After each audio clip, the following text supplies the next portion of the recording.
Passar horas lendo e resumindo um livro não significa que você aprendeu o conteúdo. Na verdade, a ciência da aprendizagem já provou que a leitura passiva é a forma mais lenta e ineficiente de reter uma informação. Durante muito tempo, eu achei que estudar era só acumular horas sentado na cadeira, olhando para páginas sublinhadas.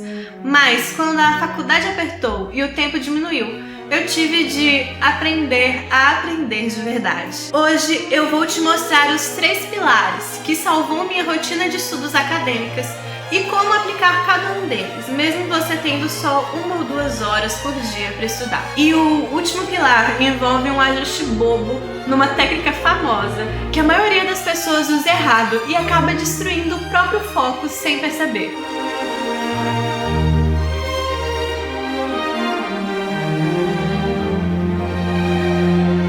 O meu primeiro método é a inversão do estudo tradicional, a resolução de questões antes mesmo de você dominar a teoria. Eu sei que parece contraintuitivo. A maioria das pessoas acha que precisa primeiro ler 500 páginas para depois testar se domina o conteúdo. Mas, quando você faz as questões primeiro, o seu cérebro entra em modo de busca.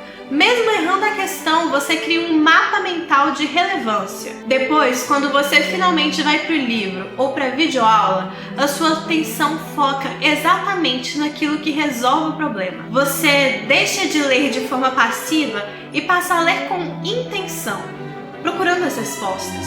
Mas só fazer as questões não vai consolidar o que você aprendeu. E é aí que entra o segundo pilar.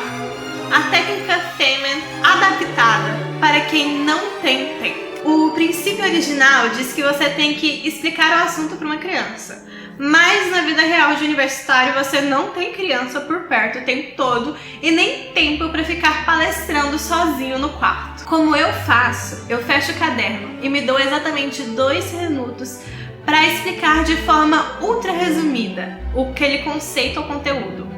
Como se eu estivesse mandando um áudio de WhatsApp para um colega de sala que perdeu a aula. E se eu gaguejar, ou então não conseguir explicar um termo técnico em palavras comuns, isso significa que eu sei exatamente o ponto em que meu conhecimento está frágil e onde eu tenho que revisar e aprender melhor a matéria. Eu volto diretamente naquele ponto, corrijo e sigo em frente.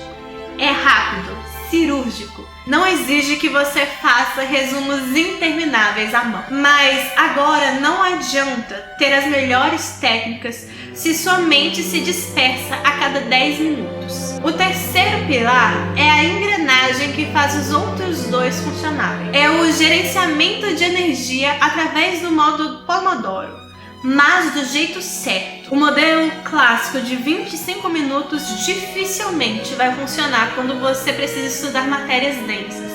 Bem quando você está entrando no ritmo, no fluxo de aprendizado, o seu timer toca e corta o seu raciocínio. Por isso, eu adaptei. No meu dia a dia, eu uso blocos de 50 minutos de foco intenso, intercalados por 10 minutos de descanso. 50 minutos é o período de tempo ideal para você esmagar uma sequência de questões e depois consolidar o conteúdo com a técnica Feynman. E é aqui que está o segredo da retenção que quase ninguém te conta sobre o método Pomodoro. Os seus 10 minutos de descanso precisam ser de descanso real para o seu cérebro. Se você pega o celular durante aqueles 10 minutos, o seu cérebro não descansou. Você só enfiou mais estímulos nele, encheu ele de dopamina barata e quando você voltar para o seu bloco de estudos, o seu cérebro vai estar ainda mais cansado do que estava antes. Por isso, no seu bloco de descanso, levanta da cadeira, bebe uma água, olha pela janela, vai conversar com alguém que está na sua casa. É esse momento de desconexão total, inclusive do celular, que vai garantir que o seu segundo bloco de estudos seja tão produtivo quanto o primeiro. Estudar de forma inteligente não é sobre sofrer mais, mas sobre saber direcionar o seu esforço para onde dá resultado. Se você quer parar de sentir que estuda e não aprende nada, Escolhe um desses 3 pilares e aplica na sua próxima sessão de estudos. Se esse vídeo te ajudou a enxergar a sua rotina de estudos de uma outra forma, deixa o seu gostei aqui embaixo e se inscreve para continuar acompanhando essa nossa rotina de estratégias reais e de produtividade. Um grande abraço, bons estudos e até o próximo vídeo.